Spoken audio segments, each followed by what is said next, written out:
दोस्तों, आज के इस वीडियो में हम लोग प्राकृत संख्या, पूर्ण संख्या, पूर्णांक, सम संख्या, विषम संख्या, भाज्य संख्या, अभाज्य संख्या, परिमेय संख्या, अपरिमेय संख्या और वास्तविक संख्या का इसका जो एग्जाम्पल होता है, यानी जो उदाहरण होता है, इसका परिभाषा और इसके एग्जाम्पल को समझेंगे। फ्रेंड्स, आप वीडियो में एंड तक बने रहें ताकि आपको ये चीज़ अच्छे तरीके से समझ में आए। तो चलिए फ्रेंड्स, वीडियो शुरू करते हैं। पहला है प्राकृत संख्या, जिसको इंग्लिश में नेचुरल नंबर कहते हैं। प्राकृत संख्या होता है गिनती की संख्या। गिनती 1 से शुरू होता है, तो 1 2 3 4 5 इसी तरीके से आगे बढ़ते रहेगा। ठीक है, ये होता है प्राकृत संख्या। इसमें कभी भी माइनस वाली कोई भी संख्या नहीं होगा, जैसे -1 -2 -3, ये सब प्राकृत संख्या में नहीं आएगा। और फ्रैक्शन में यानी भिन्न में 2/3 4/5 6/5, ठीक है, फ्रैक्शन में इसमें नहीं आता है, किसमें? प्राकृत संख्या में। ठीक है, तो ये सिर्फ गिनती की संख्या होता है, 1 2 3 4 5 6 7 8 9 10 इसी तरीके से बढ़ते जाएगा। ठीक है, आगे है पूर्ण संख्या, होल नंबर। ये भी प्राकृत संख्या होता है, यानी प्राकृत संख्या के आगे अगर हम 0 को लगा देते हैं तो ये पूर्ण संख्या बन जाता है। ठीक है, तो इसमें भी -1 -2 -3 यानी ऋणात्मक वाली कोई भी संख्या नहीं होगा। ठीक है, यानी ऋणात्मक वाली कोई भी संख्या नहीं होगा। और इसमें फ्रैक्शन भी नहीं होगा, 2/3 4/5 6/7, ठीक है, ये सब चीज़ में नहीं होगा। जो नंबर होता है, गिनती की संख्या होता है, वो आएगा और आगे क्या आएगा? 0। ठीक है, तो ये हो जाएगा होल नंबर यानी पूर्ण संख्या।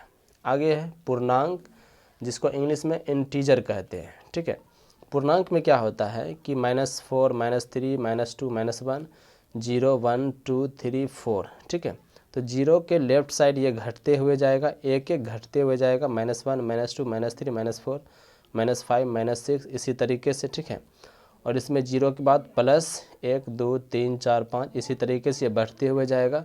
जो माइनस में रहता है उसको ऋणात्मक पूर्णांक बोलते हैं, यानी निगेटिव इंटीजर। जो प्लस में रहता है उसको पॉजिटिव इंटीजर बोलते हैं, यानी धनात्मक पूर्णांक बोलते हैं। ठीक है, और यहाँ पर 0 है। 0 neither positive nor negative integer. 0 को ना तो धनात्मक पूर्णांक और ना ही ऋणात्मक पूर्णांक बोला जाता है। कभी भी कोई पूछे कि 0 कौन सी संख्या है, यानी ऋणात्मक संख्या या फिर धनात्मक संख्या, तो जवाब देना है 0 ना तो धनात्मक संख्या है और ना ही ऋणात्मक, यह सिर्फ एक पूर्णांक है। ठीक है, तो ये सब माइनस में है यानी नेगेटिव इंटीजर, ये सब प्लस में है पॉजिटिव इंटीजर, और 0 ना तो धनात्मक और ना ही ऋणात्मक। तो इसमें फ्रैक्शन में कोई भी संख्या नहीं आएगा। ठीक है, जैसे 2/3 -4/5 ये सब चीज़ पूर्णांक में नहीं आएगा। ठीक है, माइनस वाली संख्या होगा और प्लस वाली संख्या, और क्या होगा? 0। आगे देख सकते हैं यहाँ पर है सम संख्या। ठीक है, सम संख्या क्या होता है कि कोई भी संख्या हो, अगर उसमें 2 से भाग लगता है तो वो सम संख्या कहलाता है, यानी इवन नंबर।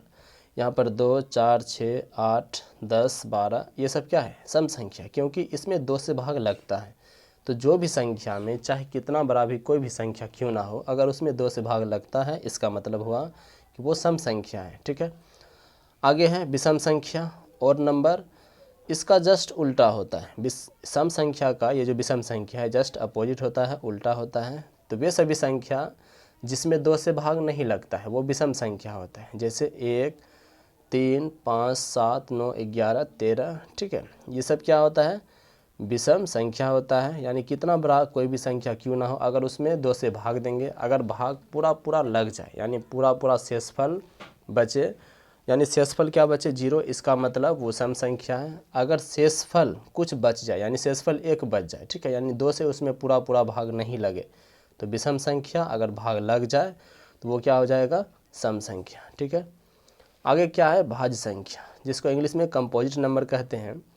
भाज्य संख्या में क्या होता है कि कोई भी संख्या हो, उसमें किसी न किसी संख्या से भाग जरूर लगता है, जैसे 4 6 8 9 10 12। भाज्य संख्या 4 से शुरू होता है, इस चीज़ को याद रखना है, 4 से शुरू होता है। ठीक है, और इस भाज्य संख्या में क्या होता है, ये जैसे 6 को लेंगे तो 1 और 6 को छोड़ करके दूसरे संख्या से भी इसमें भाग लग जाता है। ठीक है, यानी 2 से 4 में भाग लग जाता है, 6 में भी 2 से लग जाता है, 3 से लग जाता है, 8 में भी भाग लग जाता है 2 से 4 से। ठीक है, तो ये एक ऐसा संख्या होता है जिसमें किसी न किसी संख्या से भाग जरूर लगता है। ठीक है, ये होता है भाज्य संख्या। और एक और चीज़ में याद रखना है, जो भी भाज्य संख्या होगा उसका अभाज्य गुणनखंड, ठीक है, यानी उसका जो गुणनखंड होगा वो 2 से ज़्यादा होगा। 2 से क्या होगा? ज़्यादा। जैसे 4 है तो 4 को हम लिख सकते हैं 2 गुना 1, ठीक है। तो इसका गुणनखंड क्या हो गया, 2 से क्या हो गया ज़्यादा, ठीक है।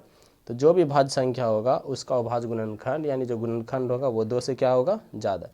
और इसका जस्ट अपोजिट यहाँ पर है अभाज्य संख्या, जिसको इंग्लिश में प्राइम नंबर कहते हैं। ये एक ऐसी संख्या होता है जिसमें किसी भी संख्या से भाग नहीं लगता है, ठीक है।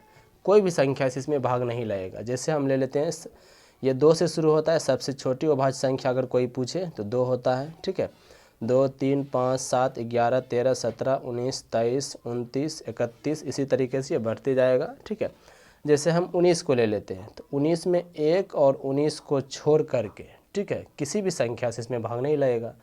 जैसे 23 है, 23 किसी के भी पहाड़ा में नहीं आता है, ठीक है। यानी 23 में 1 से भाग लग सकता है और 23 से। हमें क्या करना है, 1 और 23 को छोड़ देना है। बाकी बात कोई भी ऐसा संख्या नहीं है जिससे 23 में भाग लग जाए, ठीक है। सीधा समझना है कि ये जो अभाज्य संख्या होता है ये किसी भी पहाड़ा में नहीं आता है, यानी इसमें किसी भी संख्या से भाग नहीं लगता है, ठीक है। और भाज्य संख्या में किसी न किसी संख्या से भाग जरूर लग जाता है। तो ये भाज्य संख्या हो गया, ये क्या हो गया अभाज्य संख्या, ठीक है। आगे है परिमेय संख्या यानी रेशनल नंबर। परिमेय संख्या क्या होता है, परिमेय संख्या को इंग्लिश में क्या कहते हैं, रेशनल नंबर। परिमेय संख्या में वह सभी संख्या आता है जिसे हम p/q के रूप में लिख सकते हैं, ठीक है। जैसे 2 हो गया -5, 2/5, -2/7 √4। रूट के अंदर अगर संख्या रहेगा तो उसका वर्गमूल निकलना चाहिए। जैसे 4 का वर्गमूल 2 हो जाएगा, 25 का वर्गमूल 5 हो जाएगा, ठीक है। 2.5 और 0.09 का रेकरिंग यहाँ पर है, ठीक है। तो ये सब क्या होता है परिमेय संख्या, ठीक है। अगर रूट में भी रहेगा तो उसका वर्गमूल निकलना चाहिए, चाहे वो संख्या माइनस में रहे, प्लस में रहे, भिन्न में रहे, ठीक है, या फिर पॉइंट में रहे, लेकिन रूट में रहे तो उसका वर्गमूल निकलना चाहिए। ये क्या होगा परिमेय संख्या। आगे है अपरिमेय संख्या, ठीक है। अपरिमेय संख्या जिसे इंग्लिश में इरेशनल नंबर कहते हैं। अपरिमेय संख्या में क्या होता है कि ये जो संख्या होगा रूट के अंदर रहेगा और उसका वर्गमूल कभी भी नहीं निकलेगा, ठीक। और इसे हम p/q के रूप में भी नहीं लिख सकते हैं। जैसे √2 है, इसका वर्गमूल नहीं होता है, यानी 2 जो है पूर्ण वर्ग नहीं है। 3 का भी वर्गमूल नहीं होता है। 5 है, इसका भी वर्गमूल नहीं होता है। 1/√2, √2/3, 3√2, 3 + √2, ये परिमेय है, ये अपरिमेय। तो परिमेय और अपरिमेय संख्या का योगफल अपरिमेय संख्या होता है। यहाँ परिमेय है 3, √2 अपरिमेय हो गया, तो इसका गुणनफल क्या होगा अपरिमेय संख्या। ये टोटल अपरिमेय संख्या हो गया, ये भी अपरिमेय संख्या और ये टोटल भी क्या हो गया अपरिमेय संख्या। तो ये पूरा का पूरा जो संख्या है, ठीक है, ये है इरेशनल नंबर यानी अपरिमेय संख्या। ये हमेशा रूट में रहता है और इसका कभी भी परफेक्ट वर्ग, ठीक है, यानी परफेक्ट जो नंबर होता है वो इसका नहीं होता है, ठीक है। ये कभी भी बाहर नहीं निकलता है। यानी जैसे मान लेते हैं यहाँ पर रूट अंडर क्या है 16 का वर्गमूल 4 होता है, यानी ये बाहर निकल गया, ठीक है। इसका वर्गमूल हो गया 25 का वर्गमूल क्या होता है 5, ये बाहर हो गया, लेकिन ये 5 बाहर नहीं होगा, इसका वर्गमूल नहीं निकलेगा, ठीक है। यानी ये जो है पूर्ण वर्ग संख्या नहीं है। तो ये हो गया अपरिमेय संख्या। ऊपर में क्या है परिमेय संख्या। इसमें अगर कोई संख्या रूट में रहेगा तो उसका वर्गमूल जरूर निकलेगा, यानी वो जो संख्या होगा वो पूर्ण वर्ग होगा, ठीक है।